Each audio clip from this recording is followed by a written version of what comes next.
May nadisgrasya guys. Anong nangyari? Hala, delikado.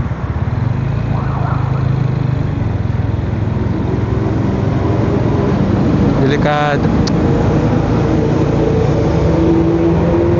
Sana okay lang sila. Nakandusa yung isa eh. Kaya ingat po, ingat. Ingat talaga sa pagbabiyahe. As much as possible, kung ikaw inaantok, kay pagod, nakainom, or ano may estado ng katawan mo na feeling mo makakapag-cause ng accident, talagang decide na wag kang mag-drive.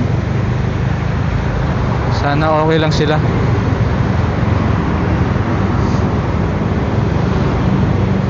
Well, di talaga natin maiwasan mga ganun, pero we need to grabe. Kaya guys, ingat tayo palagi. Drive safely.